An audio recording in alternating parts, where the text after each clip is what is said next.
Nuclear energy is shunned by many, so why is France so keen to remain dependent on it? And what does this say to the rest of the world? President Macron's support for the industry comes as other countries are placing more and more importance on renewables. This is Roundtable.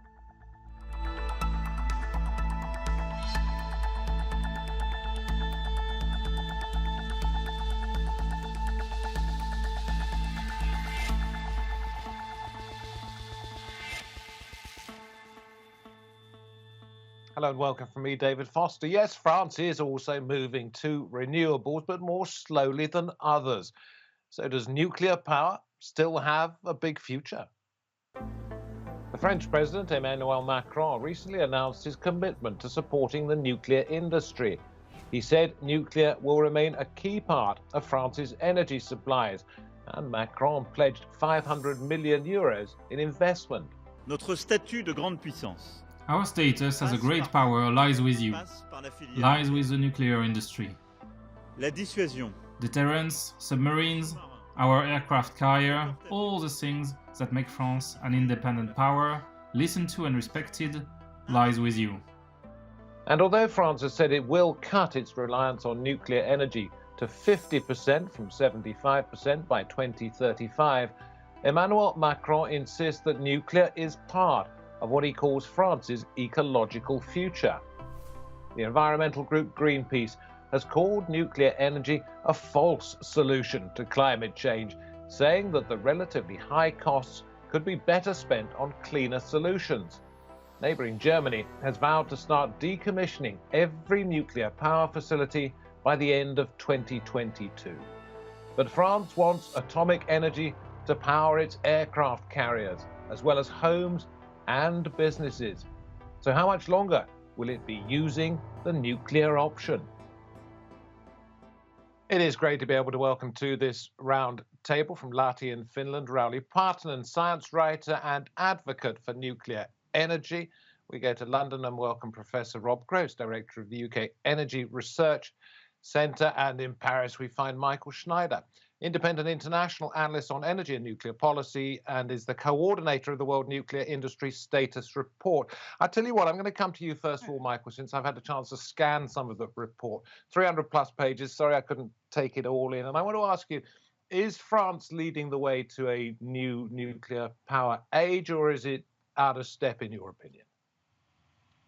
No, I mean, I think what we're seeing with the French program is that there are now 53 reactors operating, and it's an old program, 30 plus years. Some reactors have now operated for over 40 years, and France is struggling to put into operation a reactor that's been trying to build since 2007, and that was supposed to be finished by 2012. So, with a nuclear operator that is the largest nuclear operator in the world, indebted by mid-year by about 42 billion euros, with an economic situation where it's losing 100 to 150,000 clients per month. This industry is in big trouble, and you have to wonder why it's doing it, then, don't you? Well, not really. I mean, it's la grande nation, and nuclear has been always part of French geopolitics. It's not only, the civil nuclear program, it's nuclear. It's been using that as a geopolitical tool for decades. It has provided, Israel with a nuclear bomb, at the same time, Iraq with nuclear technology. It has been spreading nuclear technology all over the planet, and it's part of the tool as a geopolitical power. So, can you imagine to say publicly that France is abandoning nuclear power? I mean, that is very difficult. Well, let's throw that one to Rauli, if we may. You say France should be proud of what it's doing, yet according to Mycle, it's out of date, it's unsafe, it's unreliable. Yeah, well, obviously we are looking at maybe from different angles. I'm seeing it first and foremost from the climate and environmental perspective. France has certainly been a leader in decarbonizing its energy supply, which it did back in the 1980s and 1990s, while some other countries, such as Germany, which is abandoning nuclear, is dreaming of doing it maybe by 2050. So in that sense, I think that France is wise to stick to nuclear, what it knows. It's like you said, it's a leader in that field in the world, and so I'm happy to see that they are having this kind of new step on their nuclear program to replace older reactors and maybe decarbonize some other sectors outside of electricity as well. Let's bring Rob in on this. I think you say you're a bit of a fence sitter. You're not sure either way, but nuclear power does generate low carbon electricity, does it not? Therefore, in terms of climate change, it should perhaps be applauded, France. Yeah, I think that's absolutely right. I think the thing about nuclear power is that it can provide bulk, large volume, always on, zero carbon or very low carbon electricity. And I don't think that we should take that away from the conversation.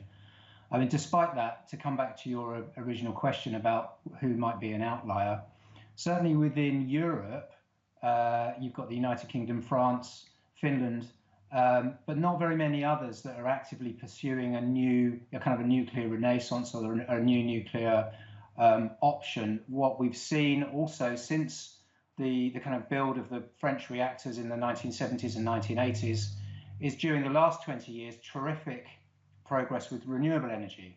And so when you say a fence sitter, I mean, I'm kind of agnostic. I can see that if we're going to tackle climate change, we should throw the kitchen sink at it.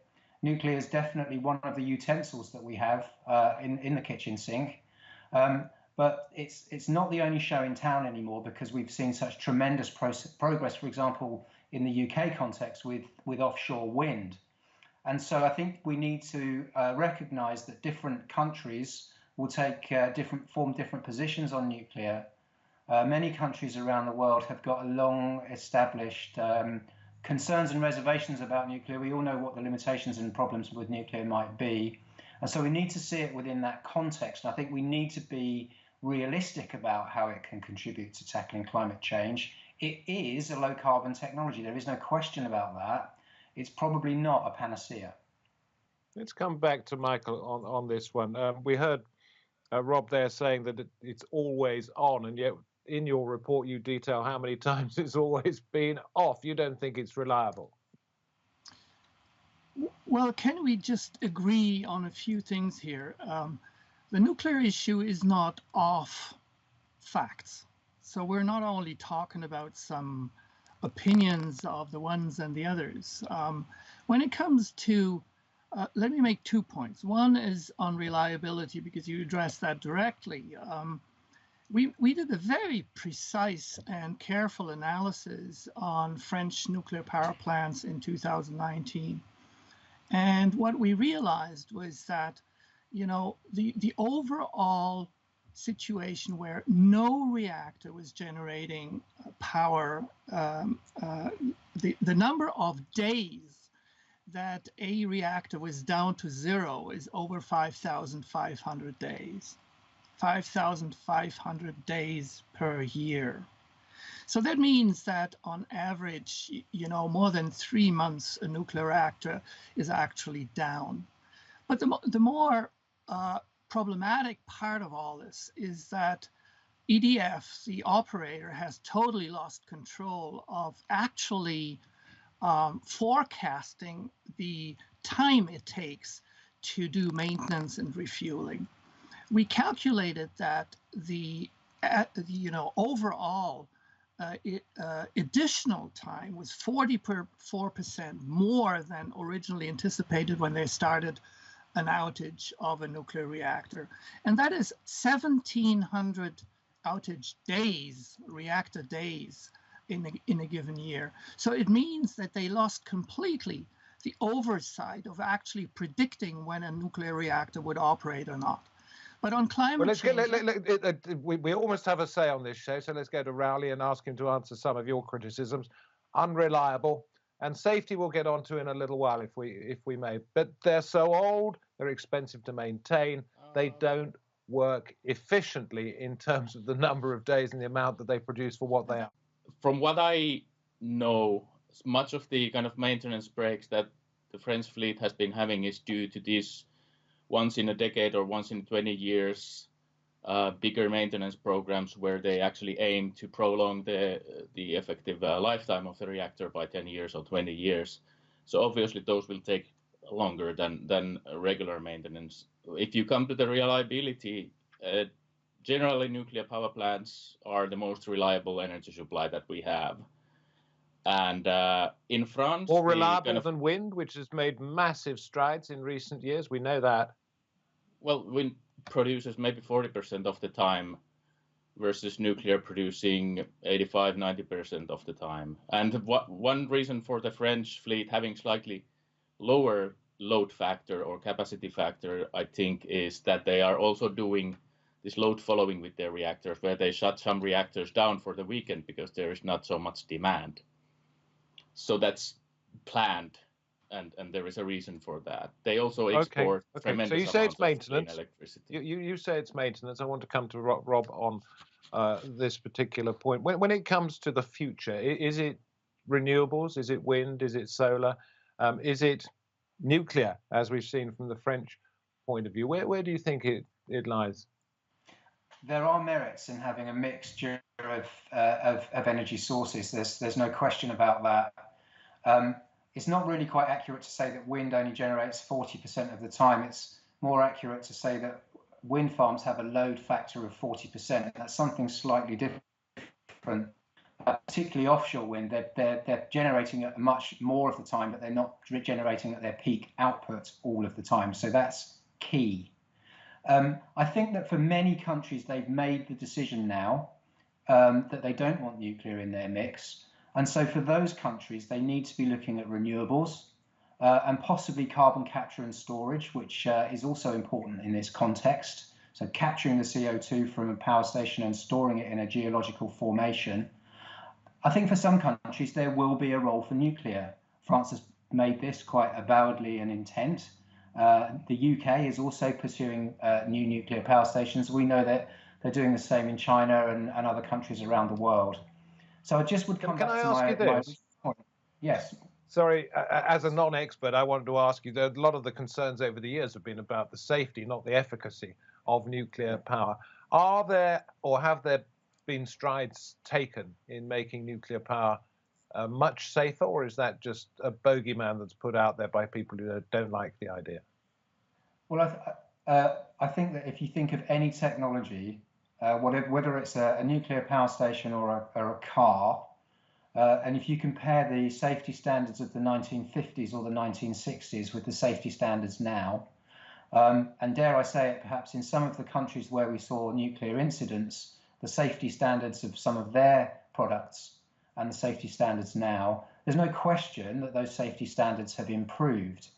I think the key thing is, and this is a value judgment, I know that we want to stick to the facts that for some people, in some populations, in some countries, those safety standards can never be high enough because the risk is so catastrophic potentially that some politicians and some electorates just don't want to countenance that.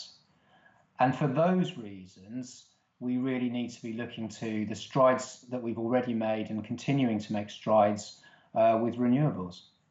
Well, so let's ask Michael this one. When it comes to safety standards, if I'm right, Rob is perhaps looking at the Soviet Union with Chernobyl, perhaps looking, I don't know what happened out at Fukushima in terms of safety standards, but perhaps that's where he's looking. When it comes to France and safety, is it one of the world leaders? Well, I think it's extremely complex to actually compare safety standards because there's so many aspects that feed into the question. However, I mean, you have to imagine that if we are talking today of average ages of nuclear power fleets and like in France, where reactors are between 30 and 40 years old, some more older than that. Look back, 1980.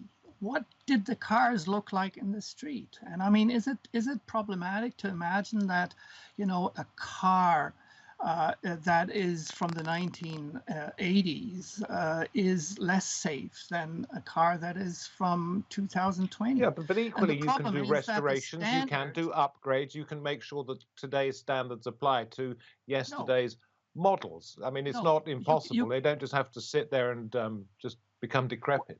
Very, very true. You can do all kinds of upgrading, and that, a lot of it is being done. But, it's not a coincidence that the outages are so much longer than what they actually think they would last. Because, I mean, let's face it, if you take out a piece of an old car, you realize that something underneath is completely rotten. And, it is the same kind of phenomenon. It's old technology. And if we're talking about new technology, like, our young Finnish friend is in a country where they're desperately trying since 2005 to build a new plant with new technology since 2005. And now let me get back to the climate issue, because this is really key. What we have to deal with is to say we can spend €1 only once. So we have to spend it in a way that is most climate effective. What does that mean? We have to reduce greenhouse gas emissions the quickest possible at the cheapest cost. That is the key issue to do. And what we're seeing is that new nuclear is not only very costly, but it's also extremely slow. And that is the biggest problem that nuclear power has not been overcoming at all. There's all kinds of promises, but it's not delivering. Okay, let's put that one to you, Rauli. Old, slow, very expensive, and difficult to build. Well, I would say that it has been difficult to build. So the Western project in Europe and US have not been great successes, but there's reasons for those problems, and we know those reasons pretty well. I know how we can solve those reasons. We just need to build more so we can learn, like we did in the 70s and 80s. When it comes to Olkiluoto 3, I do admit that the project has been a terrible failure, if one can say that. But when you compare that single project in the Finnish context to any European nation building solar and wind capacity during these 15 years, it's actually faster on energy production per capita. So it's slow, but it's slow also for a reason. Nuclear power plants have been very big. So when you build them for a long time, but then you get an enormous amount of clean energy. So you see, one thing I'm wondering, and I'm going to throw this one to Rob, if I may. You can both come back on it if you like. Is during the course of this conversation, I've heard how difficult it is to create nuclear energy, not the chemical process, but in terms of sort of making sure that it's available and online for people and it's reliable. Why have we not come further since the dawn of the nuclear age, Rob? I think that's very much a question for the history of nuclear power around the world. One of the reasons they take a long time to build is because of the very rigorous inspection process, and because there's relatively few reactors under construction, particularly in Western countries.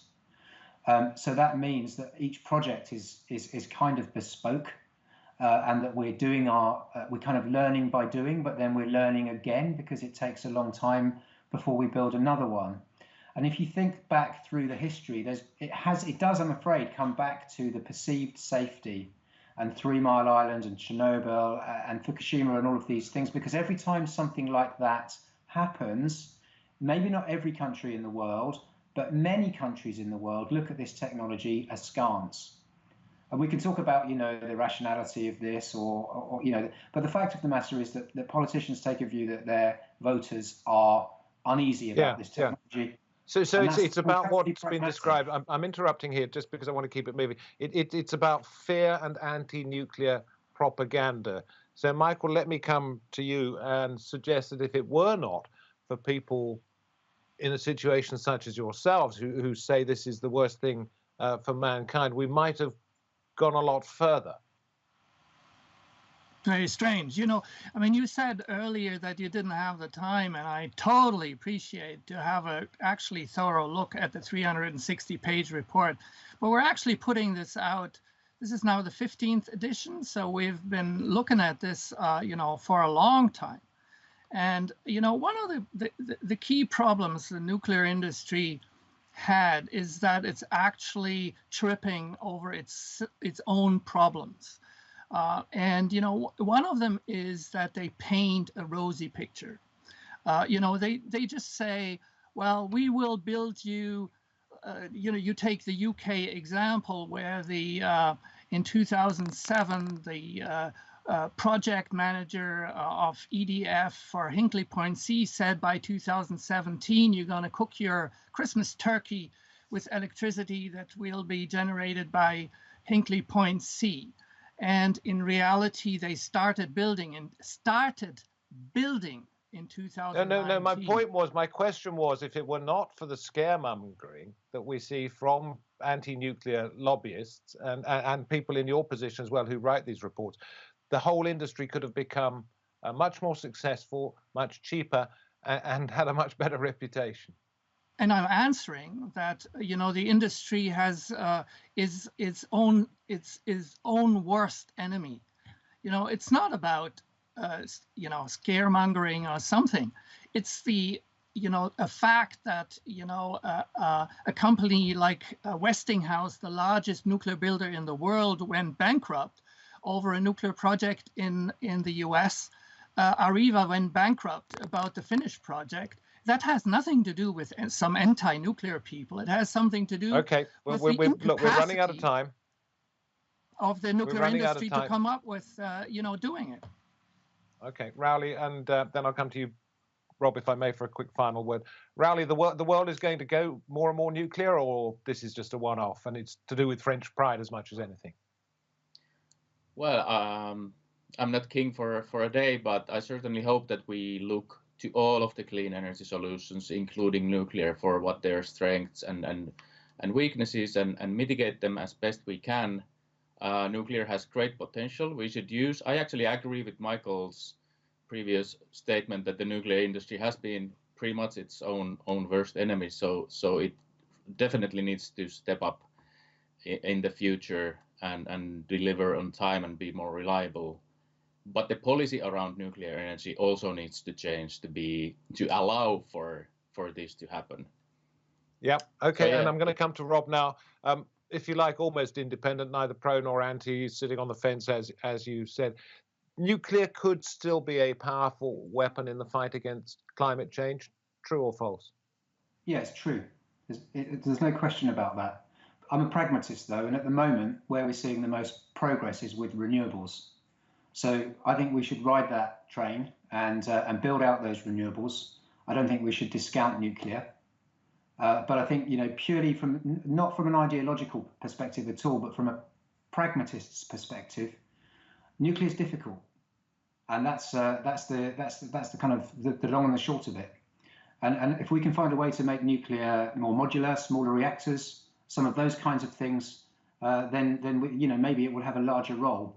And what about decommissioning? Have we come far enough in terms of dealing with them at the end of their lives that we are no longer need to be necessarily appalled by what happens to the waste? Are there better ways now than there were 60, 70 years ago? Right, they're built for decommissioning much more effectively than they ever were back in the 50s or the 60s, and that's definitely an improvement. But very few countries have come up with a long-term permanent solution for high-level radioactive waste. In most countries, that continues to be controversial, and that's another aspect of this that we could have another discussion about, perhaps.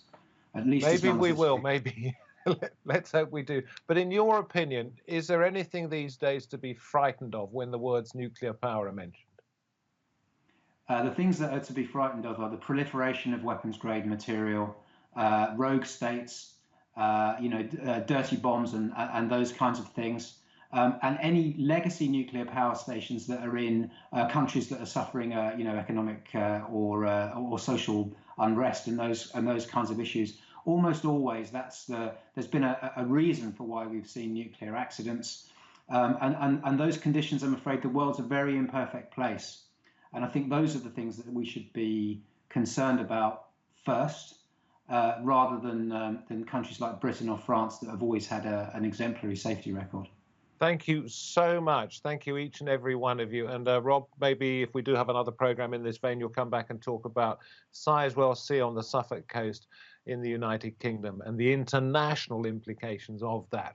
Rauli, thank you very much indeed. Rob, much appreciated. And Michael, may you have a happy new year, certainly a happy new year that most of the world has had in the last 12 months. We wish you well and thank you for coming on the program. From me, David Foster, to all of you, wherever you happen to be catching up with this edition of Roundtable, we appreciate the time you've put in and hope to have you with us on another occasion. Until then, goodbye.